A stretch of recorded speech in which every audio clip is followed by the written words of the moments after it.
Good morning dear students. आज adjective के topic में अगला टॉपिक है मेरा इनडेफिनिट न्यूमरल एडजेक्टिव, अनिश्चित संख्यावाची विशेषण है।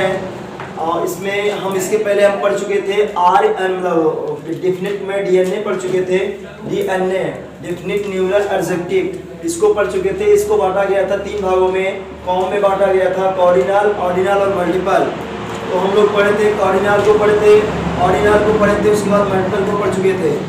उसके बाद फिर था मल्टीपल के अंदर आ गया है कि डिग्री आती है, तो हम लोग डिग्री को कवर किए। उसके बाद अब जो इसका एक पार्ट बचा था इनडेफिनिट न्यूमरल एडजेक्टिव आईएनए बचा था, अनिश्चित संख्यावाची विशेषण। इसको आज से पढ़ना है। तो इसकी डेफिनेशन पहले देखेंगे। The adjective that does not show, ऐसा विशेषण जो नहीं दिखाता है एनी डेफिनिट डिजिट, कोई निश्चित संख्या ऑफ नाउन और प्रोनाउन, जो संज्ञा अथवा सर्वनाम की किसी निश्चित संख्या को नहीं दिखाता है उसे हम लोग अनिश्चित संख्यावाची विशेषण कहते हैं। तो यहाँ पर देख लें, हिंदी भी लिखी गई है, ऐसा विशेषण जो किसी संज्ञा सर्वनाम की निश्चित संख्या को नहीं दिखाता है उसे अनिश्चित संख्यावाची विशेषण कहते हैं। यहाँ पर 2 कैटेगरी में मैं डिवाइड किया हूँ। शब्दों को 2 भागों में बांटा गया है। एक कैटेगरी में है सम है, डेरी है, उसके बाद नो है दूसरा, उसके बाद allot of, plenty of, enough और ग्रेट डील ऑफ। इन सभी शब्दों का अर्थ होता है बहुत ढेर या काफ़ी या बहुतायत, कुछ भी अर्थ निकाल सकते हैं। और मोर और मोस्ट हम लोग अभी मल्टीपल में जो सीडी पढ़े थे तो वहाँ पर समझ गए थे मोर मतलब ज़्यादा होता है और मोस्ट का मतलब होता है सबसे ज़्यादा। तो ये ऐसे शब्द हैं जो मात्रावाची और संख्यावाची दोनों में आते हैं। यहाँ पर लिखा है बोथ क्वांटिटेटिव एंड न्यूमरल, ऐसे शब्द हैं जो दोनों में आते हैं, मात्रावाची और संख्यावाची दोनों में आते हैं। और इधर जो लिखा गया है आ फ्यू लिखा गया, आ सर्टेन लिखा गया है, मेनी लिखा गया, अनदर, ये ओनली न्यूमरल है, केवल और केवल संख्यावाची हैं। हिंदी में देखा जाए तो आ फ्यू को आप लोगों को विस्तार से पढ़ाया गया है। आ फ्यू मान थोड़ा सा, आ सर्टेन मतलब होता है कुछ, नाम मात्र का, मेनी मतलब होता है सिमिलर नंबर में, और यहाँ पर अनदर। तो यहाँ पर देखिए सिर्फ ये वाला पीएन में यूज होता है, उसके बाद ये भी एसएन में यूज होगा, यह भी एसएन में यूज होगा और यह भी एसएन में यूज होगा। बाकी सब क्या होंगे, यही अकेले पीएन में, बाकी सब एसएन में यूज होंगे। और इधर का देखा जाए तो इधर लगभग यहाँ पर ये दोनों शब्द ऐसे हैं जिनको एसएन और पीएन में यूज कर सकते हैं अकॉर्डिंग टू सिचुएशन। बाकी ये शब्द सारे हैं केवल और केवल पीएन में यूज किए जा सकते हैं। कब? जब मात्रावाची और जब संख्यावाची का सेंस रहेगा तब। अगर यही शब्द अगर मात्रावाची में आ जाएंगे, इन्हीं शब्दों को हम यूज करेंगे तो मतलब एसएन में सिंगुलर नंबर में यूज करेंगे। जैसा कि हम लोग जानते हैं कि मात्रावाची को वी कैन नॉट काउंट, हम लोग गिन नहीं सकते हैं, जिसको गिना नहीं जा सकता है उसको सदैव और सदैव एक वचन माना जाता है। तो ये शब्द दोनों में आते हैं तो दोनों में यूज होगी। तो अब हम आगे एग्जाम्पल लेंगे, दोनों का लेंगे। यहाँ पर मात्रावाची का तो हम पढ़ चुके हैं, अब संख्यावाची के रूप में पढ़ना है। तो संख्यावाची के रूप में एग्जाम्पल लेंगे, इस वाले का भी लेंगे और उसका भी लेंगे। तो पहले सीरियस से लिया जाएगा एग्जाम्पल। तो देखें यहाँ पर एग्जाम्पल हम लिए हैं जो हमारा दोनों शब्द में है, मात्रावाची और संख्यावाची दोनों में जो है। क्लास में कुछ छात्र हैं, तो अब हम जब मात्रावाची के रूप में पढ़े थे वहाँ पर बताए थे कि बर्तन में थोड़ा सा या कुछ दूध है, तो दूध हमारा मात्रावाची बना था। लेकिन यहाँ पर छात्र हैं, तो अब बताइएगा कुछ छात्र हैं, एक वचन में जाएगा कि बहुवचन में जाएगा? बहुवचन में जाएगा। कुछ का मतलब 1 प्लस मोर होगी ना, इसका मतलब बहुवचन में जाएगा।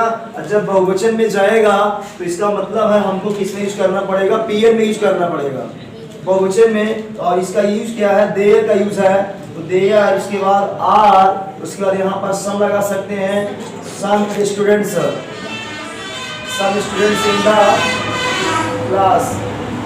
ये हो गया। अगर मात्रावाची के रूप में बताया गया था तो यहाँ पर कभी बहुवचन हो ही नहीं सकता है।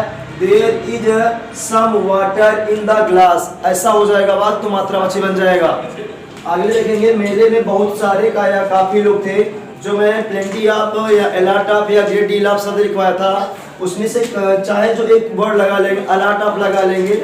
और यह भी बहुवचन में यूज होता है, तो देयर का यूज है, देयर वर देयर वर, उसके बाद हम यहाँ पर चाहे ग्रेट डील लगा ले, चाहे अलॉट ऑफ लगा ले, लेकिन एनफ का मतलब होता है पर्याप्त। तो जब पर्याप्त का शब्द आएगा तब आपको एनफ का प्रयोग करना है, वरना अलॉट ऑफ या ग्रेट डील ऑफ का ही प्रयोग करना है। There were a lot of persons लगा दें या पीपल लगा दें, कोई बात नहीं है। Allot of persons in the fair, यहाँ पर कोई डाउट है तो पूछ सकते हैं। इन द फेयर, कोई डाउट?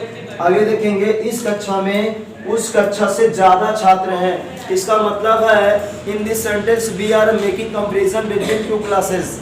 इसका मतलब है इस वाक्य में हम दो कक्षा की तुलना कर रहे हैं ना, इस कक्षा में उस कक्षा से ज्यादा छात्र हैं, तो इसका मतलब है इसमें ज्यादा है इस कक्षा में।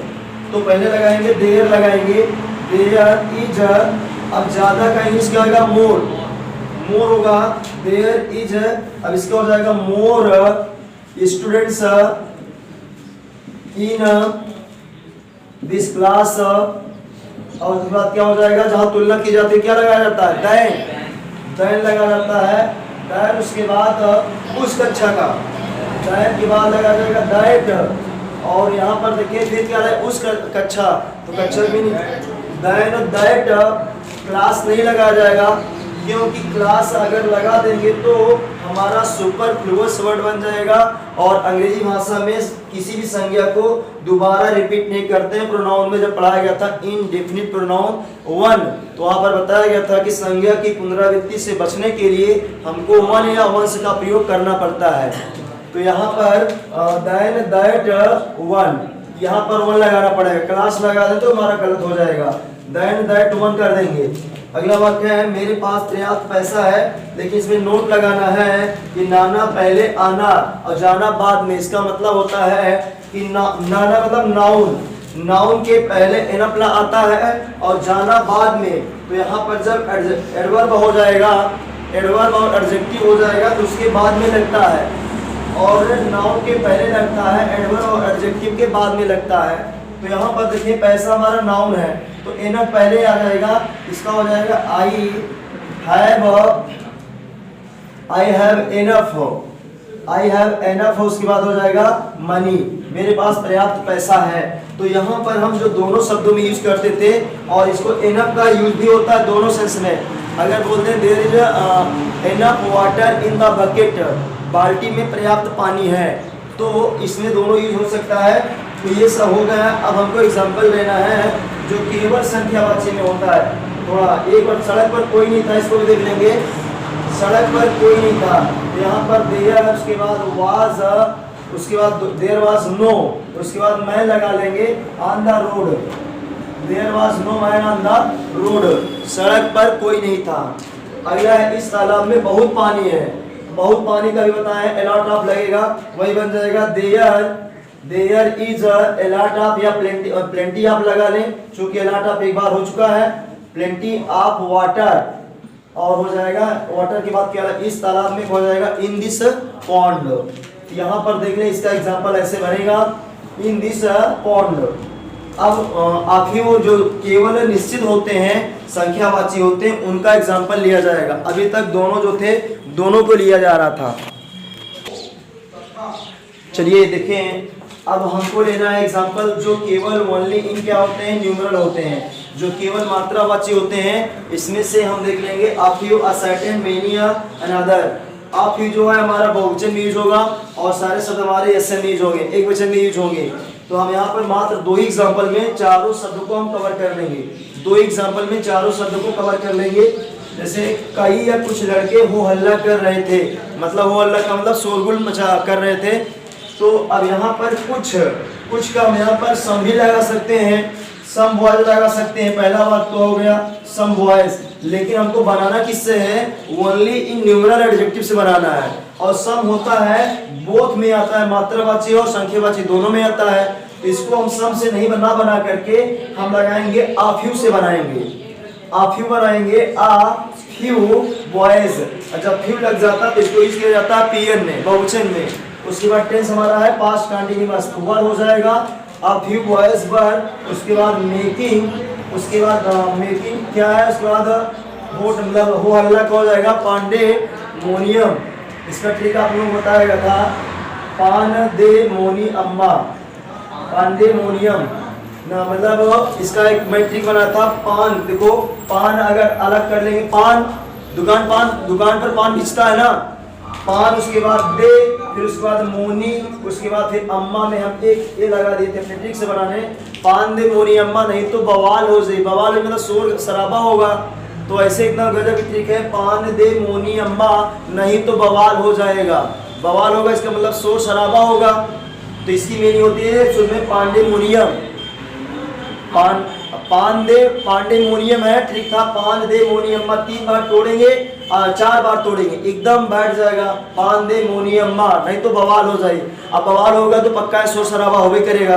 तो रियल में मीनिंग होती है पांडेमोनियम, इसका मतलब होता है शोर शराबा। तो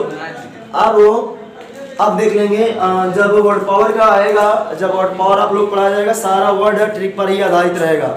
जैसे ये ट्रिक अब आप जिंदगी भर नहीं बोल सकते हैं, पांडेमोनियम्मा, नहीं तो बवाल हो जाएगा।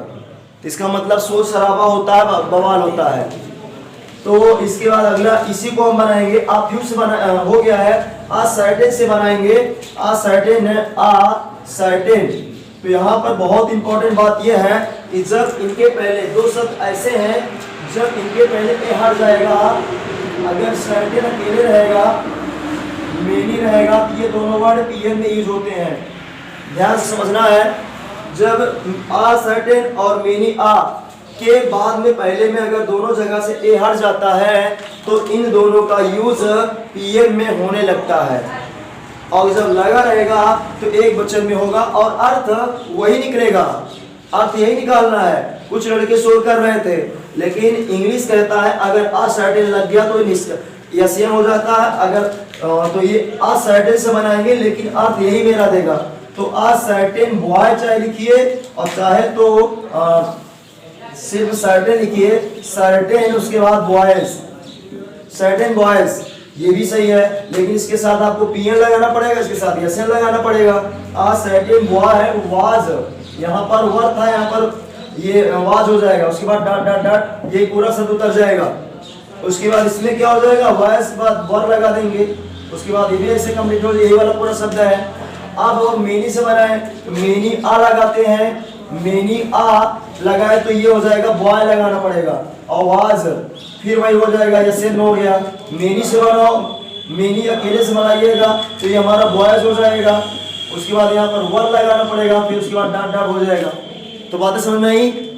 अगर ए लगा रहेगा तो ए माने आप लोग जानते हैं एक होता है, और यही दोनों शब्दों में बहुत ज्यादा कंफ्यूजन होते हैं बच्चे, और अर्थ में कोई फर्क नहीं पड़ेगा, चाहे हम आ सर्टेन से बनाएं, चाहे तो हम सर्टेन बॉय से बनाएं, अर्थ वही निकलेगा, लेकिन क्रिया पर फर्क पड़ जाएगा। क्रिया एक वचन की हो जाएगी और बहुवचन की हो जाएगी। तो 3 मतलब हम इसका हिंदी 1 लिखे हैं, बनाए हुआ कितना है आप काउंट कर सकते हैं, 1 2 3 4 5, और सम से बनाते तो 6 हो जाता। एक वाक्य का ट्रांसलेशन 6 हो सकता है, 6 हो सकता है। तो यही बात है इंग्लिश में, अगर जितने मार्ग, जितना से ज्यादा मतलब जितना अधिक से अधिक मार्ग आपको पता रहेगा अंग्रेजी बोलने में या समझने में, उतनी ही ज्यादा आसानी आपको होगी। सपोज दैट आप इस वाक्य का केवल एक ट्रांसलेशन जानते थे, यही वाला, तो अगर जब कोई आदमी बोलता यही तब तो समझ पाते, और इसमें से आपको सब पता हो गया, चाहे जो बोलेगा आपको सब समझ जाएंगे। तो जितना मार्ग और स्पोकन में है हमारी जुबान से, चाहे जो भी वर्ड निकल जाएगा, इसमें से कुछ भी निकल जाएगा, सही माना जाएगा। अब आते हैं, ये अनदर वाला होता है, यस में होता है, इसका मतलब कोई दूसरा हिंदी होता है, कोई दूसरा आदमी झांक रहा है तो अनदर लगाएंगे, एंड अदर, उसके बाद यहाँ पर क्या लगाएंगे, मैन, अनदर मैन, उसके बाद झांक रहा है इज लगाएंगे, एसन में है, झांकने का मीनिंग क्या होता है, पीप, तो पीपिंग लगा देंगे, बस हो जाएगा, अनदर मैन इज पीपिंग। और ये भी बताया गया था कि अनदर वर्ड आपका प्रोनाउन भी है, और यहाँ पर कुछ शब्द ऐसे हैं, जैसे सम हो गया था वो भी प्रोनाउन था, आप ही आपका प्रोनाउन था, तो ये सब सारे हमारे प्रोनाउन थे। तो आज हमारा पूरा का पूरा कंप्लीट हो चुका है, जिसका नाम था टॉपिक का adjective of number. Adjective of number हमारा पूरा कंप्लीट हो जाता है, जिसका पार्ट बटा था आर में, कैसे बटा हुआ था एक बार देख लेंगे। आइए उसके बाद क्या था, आइए डैड, आइए उसके बाद डैड है। तो इसके ये हमारा रेस्ट्रिक्टिव एडजेक्टिव था। उसके बाद इसका फुल फॉर्म था इंट्रोगेटिव एडजेक्टिव, इसको पढ़ाया गया।